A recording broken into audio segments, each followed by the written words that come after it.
China has successfully placed the last of its Beidou navigation system satellites in orbit. Well, the system has been under development for decades and includes satellites in both geostationary and non-geostationary orbits. With more satellites than America's GPS system, Beidou offers greater accuracy and can compete with Russia's GLONASS and Europe's Galileo systems. So, what is Beidou and what are the potential applications? How does it differ from the existing global positioning systems? And what impact it will have on economy and the country's ability to develop technologies? To talk about these issues and more, I'm pleased to be joined by Dr. Yang Yuguang from the China Aerospace Science and Industry Corporation, Jiang Huigeng, professor at the Global Navigation Satellite System Research Center at Wuhan University, Tony Zhang, our CGTN correspondent, and Professor Sir Martin Sweeten, Executive Chairman of Surrey Space Center and Surrey Satellites Technology Limited. That is our topic. This is Dialogue. I'm Zhou Yue. Let me start with you, Yuguang. For starters, can you explain what the Beidou navigation satellite system is?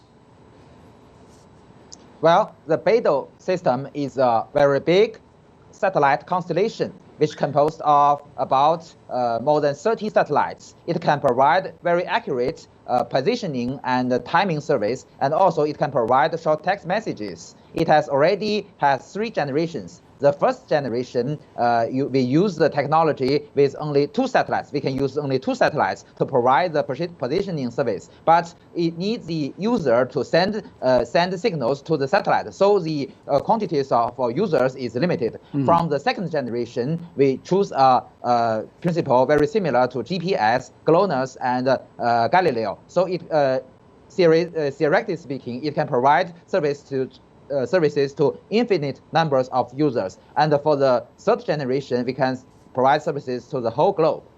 Why do we need a global navigation system if we can navigate our ships and vehicles just within China and in Asia?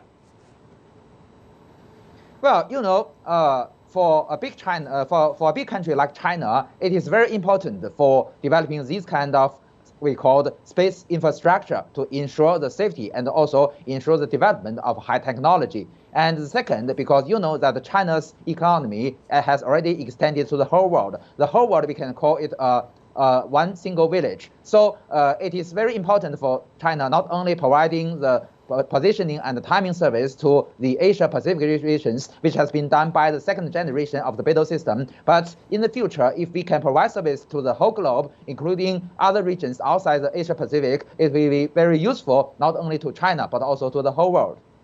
But we understand the Beidou system is a self-developed ingenious invention. It is the fourth system in the world to provide this kind of service, alongside the United States GPS, GLONASS from Russia, and Galileo in Europe.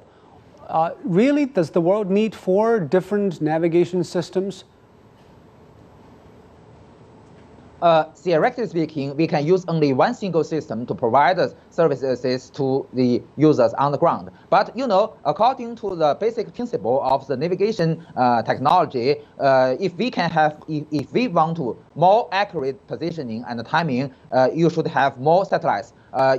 You can have at least 4 satellites to provide these kind of services. But if you look, above your sky, if you have 10 or more satellites, you will have more accurate location.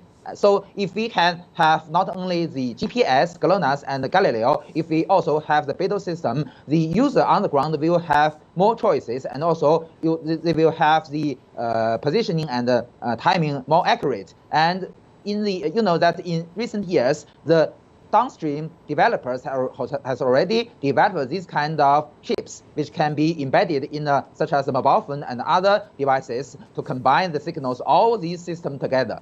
So it means that they can have more precise navigation services because they can use all of the systems at the same time, you mean?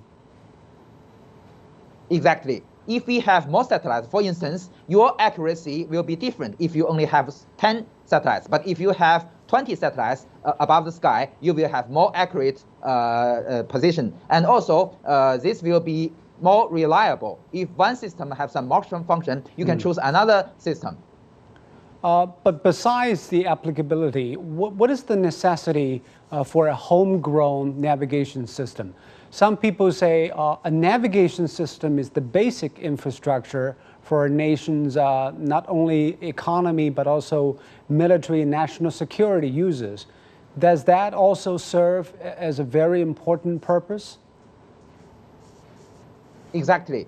Both the applications in our daily life and also in the national security are all the necessity, the reasons to develop this kind of navigation system, especially for big countries.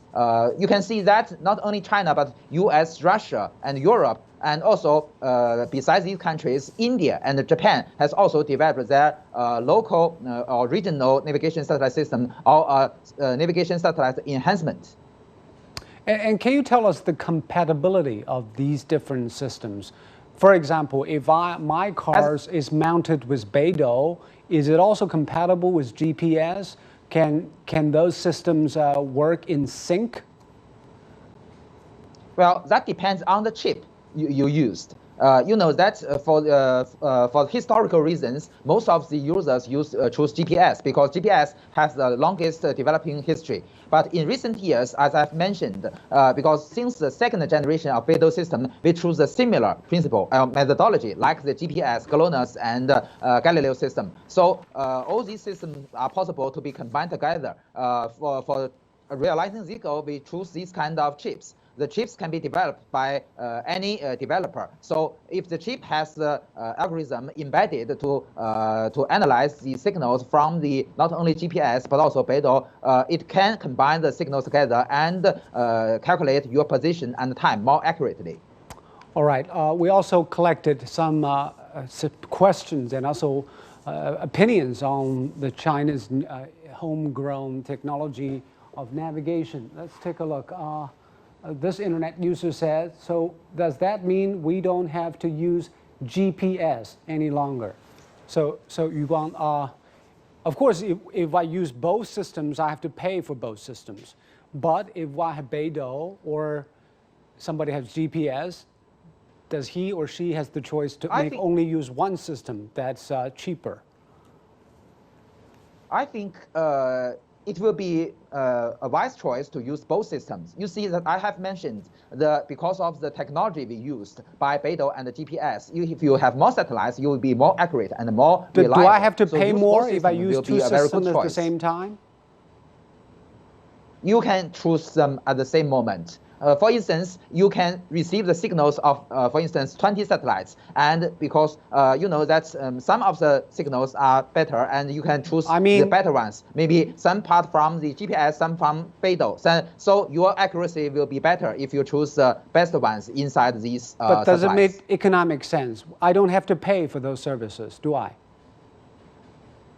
Well, you see that the signals are emitted to all nations to the ground, and it's free of charge. The only charge is from the applications. You see that for the chips you developed, you should pay for the some kind of technology know-how and other charges for using this technology. But for the end users, you cannot feel that. Okay, we go to our reporter Tony Chan in Thailand. Well, Thailand is among the first countries to have adopted the technology of Beidou system. So Tony, of course, Beidou system, the adoption is seen here in China as a big part of the Belt and Road Initiative, providing navigation systems for those countries involved. What is the economic importance of this for Thailand? I think potentially it's huge. Thailand, I think, has been looking at the future, and we've seen a considerable shift away over the past decade towards China, because I think the Thais see their future, particularly economically, very much pegged to China. That said, I think at this stage, if you went around here in Thailand and said, you know, did you know about the satellite launch and this new system that's going to take over from GPS, people would be pretty perplexed. It's not really operating here. But the fact that Thailand got involved in this in 2013, has been involved in the development.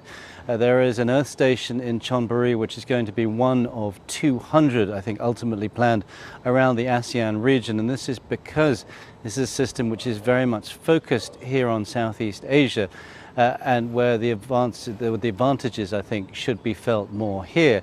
I think Thailand sees this as an opportunity to get in at ground level, which may well pay off in the future. You mentioned there the Belt and Road. Well, we're seeing other Chinese-led ventures here.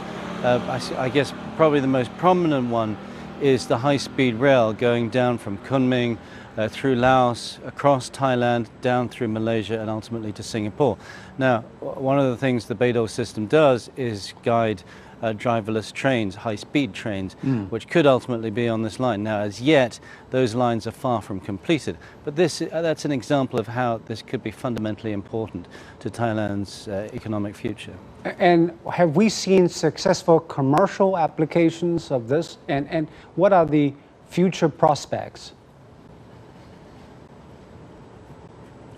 Well, we haven't yet, but I think there is enormous potential. 70% of Chinese mobile phones are already running on this system. Well, if you look at mobile phone usage in Thailand, the fact that a lot of technology is looking towards 5G, again, which will benefit from this system.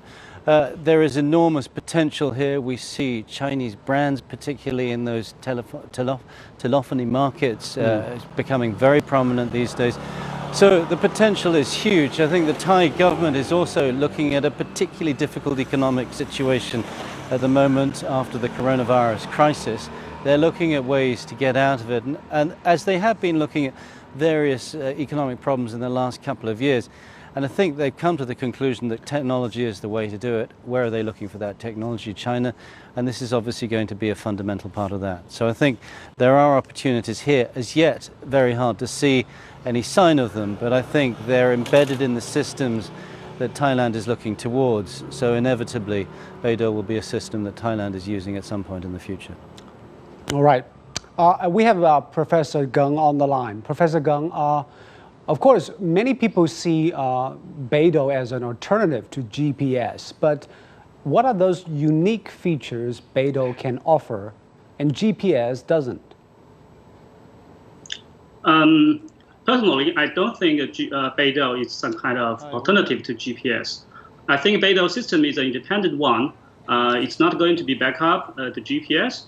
At the moment, I think the Beidou system can provide some special services like the short message communication, which can be used by remote users who don't have any kind of link to the local telephones or some other kind of internet services.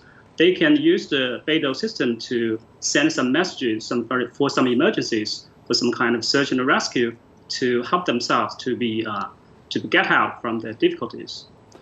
And the second one is for Beidou system, it has some kind of inter-satellite link.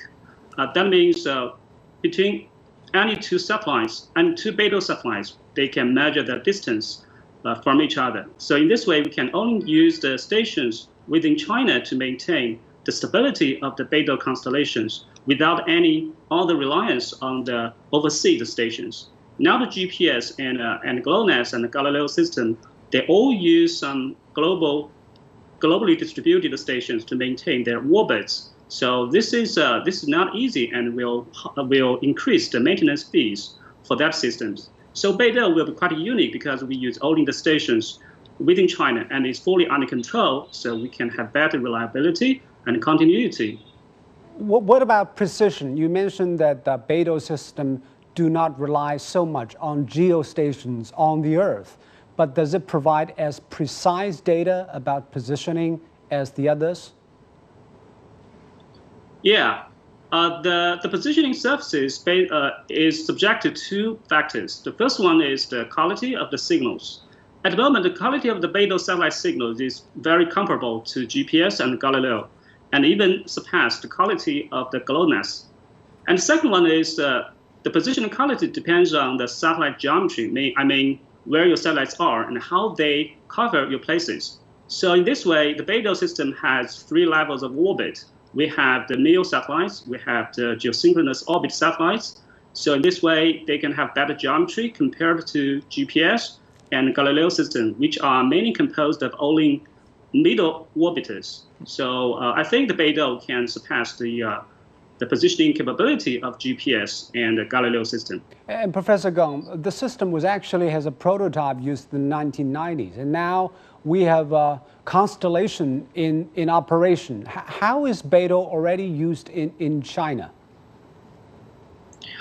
Now, I think everybody in China has begun to use the Beidou signals, because if you have a cell phone which is manufactured by some Chinese vendors, then you will see your chipset within the cell phone have already incorporated the Beidou signals inside.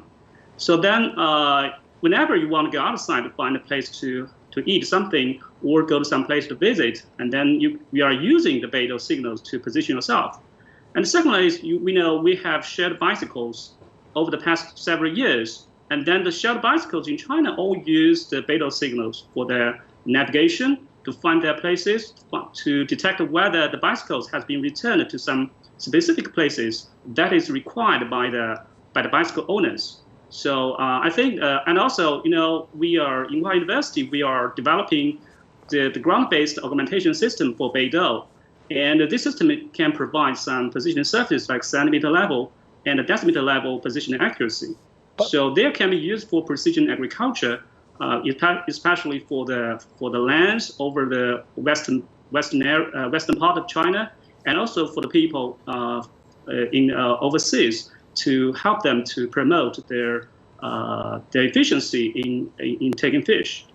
Because as an average user of devices, we don't understand how much technology is used in a single phone. For example, if I have a homemade brand like Xiaomi or Huawei, are they already using Beidou navigation systems, or do they also include GPS as well? They will also include the GPS and Galileo signals as well, because the more signals you have from all varieties of global navigation satellite systems, you can enjoy the higher positioning accuracy and higher positioning reliability and continuity. Because the more in global positioning systems, the more satellites you have, the better positioning accuracy you are going to have. So I think in my cell phone, I can see that we can use some special software to detect how many satellites it has acquired. Mm-hmm. We find that it can acquire signals from all GNSS like GPS, Galileo, and Beidou 2, Beidou 3, and also GLONASS. And we understand it is already used in 30 countries other than China, including Pakistan, Thailand, and Kuwait. What makes Beidou attractive to these countries? Does it also offer services to other users in other parts of the world? Yeah, especially because of the last Beidou 3 satellite was launched this morning. So the Beidou 3 constellation has been complete. It can provide global coverage services for any users at any corner on the globe. And for people in Pakistan or in some other areas, they enjoyed Beidou because this is not an American system. It's not a European system. Mm-hmm. It's provided by China. It's provided by China. Global navigation satellite system, it can be taken as a very basic, very fundamental infrastructure for the station security and also for the economic growth. So you can never imagine someday you have to use GPS, but the American government shut it down. So then you'd have no choice. So I think the countries in Pakistan, the country like Pakistan or some other countries, they like to use Beidou because of this is one of the major reasons for this. And also, I want to talk about the convergence of different technologies, especially the Beidou navigation with the fast communication like 5G we've been talking about. What does the completion of the system mean for the development of fast speed communication and navigation around the world? The integration of Beidou signals and 5G signals is a very hot topic today. Even in the university, we have many people working on this topic. its main objective for this integration is to help or assist in the self-driving vehicles. In autonomous driving, you can't have any latency of the signal. You can't have any latency of your positioning. So then, in this case, the 5G can guarantee your correction data to augment the Beidou signals can be received immediately after you just drive inside some areas that is difficult for the GNSS signals to penetrate. For example, if you have any trees to block your signals, you have inside the buildings, and then you can rely on the 5G data to have the correction data to be received, and also you can use 5G itself to augment your positioning in some shadowed areas, because 5G itself can have the capability to position, to provide positions as well. All right, thank you so much, Professor Gang. And we have Tony still on the line. So Tony, obviously this is a Chinese technology, so those countries must have an attitude towards Chinese technology, especially when they are facing the choices between GPS, Glassnode, Galileo, and Beidou. What do ASEAN countries' attitude? Do they think about these different technologies? And what is the criteria they are relying on to choose? Well, I think all of them will be looking at this in rather different ways, but the fact of the matter is that China is the largest trading nation for most of the nations in this region. And I think, it may be rather slow for them to take up the technology, but if you look at the proliferation of Huawei phones, other Chinese tech being used both in infrastructure projects here, but also just by individuals. It's more affordable, it's easier to fix, it's more repairable. I think there's a natural inclination to go down that path. Now that said, I think they're certainly going to be hedging their bets. GPS is very widely used across Thailand. It's deeply embedded into lots of Thai infrastructure, and I think it'll take a while before people shift across. But to be frank, a system like this, I think for ordinary people, they don't really care what it is, as long as it works. They just have a fundamental need for those systems to be available. And once we shift across into 5G, there are all sorts of agricultural applications, things in which this is going to be fundamentally important, things like self-driving automobiles. And so I think people won't be too bothered about the system itself. They'll just want to know that it works and that it's cost efficient. But it still comes to the issue of applicability, because of the convergence of different technologies, especially fast communication, agriculture, basic infrastructure, all these coming together will produce a lot of applications people might not imagine now. And China seems to be very innovative and future-oriented this way. It does, I mean, absolutely. But I think, again, for ordinary users on the ground, they're certainly going to be thinking about those things to a certain extent. But, the actual mechanics of what's going on inside their mobile phone, they won't know much about. But I think one thing that is very important, and I was very struck on a reporting trip many years ago, more than a decade ago, frankly, in southern China, when I was talking to African investors about why they were using Chinese tech rather than that from Europe, America, or Japan.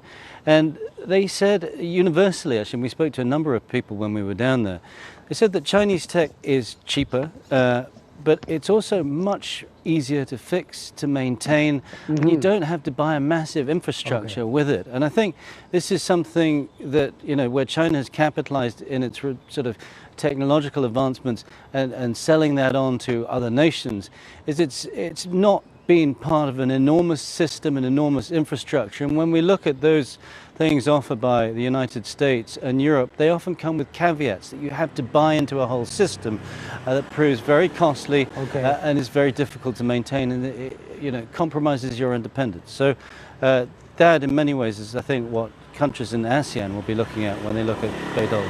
Yep, open and inclusiveness. We have Sir Martin Sweeting on the line. Well, Sir Sweeting, according to a white paper issued by GNSS and LBS Association of China, the SAT navigation market in China has risen from 80 billion in 2011 to 345 billion in 2019. So what does this threefold increase say about the market? Well, I think it just shows that positioning and navigation and timing is one of the critical infrastructures to modern economy and society. We rely on it every day for navigating around in our cars, and of course we use it without knowing when we're making electronic payment transmissions and so forth. So I think we just see that now it is an essential part of our infrastructure, and that's why the market has grown so quickly.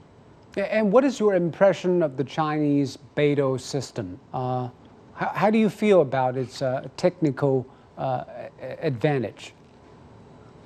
Well, I think if you compare it, there are a number of global navigation and timing systems now available. There's, of course, GPS from the US. There's Galileo from Europe. There are some regional systems like the quasi-Zenit system in Japan, in India, and also in Israel. So there are a number of these systems now available, and each of them has their specific characteristics. Now, the Galileo and GPS are rather similar, and Beidou and the other systems provide a slightly different slant on each of the problems. And so by having this, we have a degree of redundancy in the system. We have greater coverage, and the Chinese Beidou system, of course, is one of the three big systems globally. But of course, it is still a latecomer in this field. It expects a lot more exposure to users. What do you think is the challenges for Beidou to catch up? Well, I'm not sure it's that much later because, to be honest, of course, GPS has been around for a long time. The Russian GLONASS, which I should have mentioned earlier, of course, has been around. But Galileo has become operational in the last couple of years. And so it's coming in on the sort of second wave of the development of navigation and timing systems. And I think that this is going to just provide additional capability to everybody, wherever they are, because we're going to have more satellites to provide more position fixes and timing information. I know you are a pioneer in the field of satellites and small satellites. What do you think of the level of satellite launch and satellite application now, and what is the future direction? Sorry, in China or worldwide? In China and the rest of the world. Well, I think there's been quite a significant revolution, if you like, in the space industry in the last 3, 4, maybe 5 years, with the emergence of what has been dubbed new space, which has been founded around the development of small satellites that provide a much lower cost access to space, and this has stimulated a wide range of new applications. So a little bit like the smartphone created a whole range of apps which we never thought we needed. Small satellites have started to create a whole new market. Well, if you can, an example of this is providing much more resilient and shorter delivery times on Earth observation data. Is providing the new mega constellations are going to provide high-speed broadband, which is going to be much more global coverage. So and with a very small satellite in size, you mean? Yes, these are satellites which typically are the size of a domestic refrigerator, something like that, or sometimes even smaller, down to the size of a shoebox. Now, these small satellites cannot completely replace the big spacecraft, but they actually provide, very much like the laptop replaced the very big supercomputers of the earlier eras. The small satellites are the sort of laptop of the modern era. Okay, we're running out of time. Thank you very much, Sir Sweden, for your analysis. Thank you.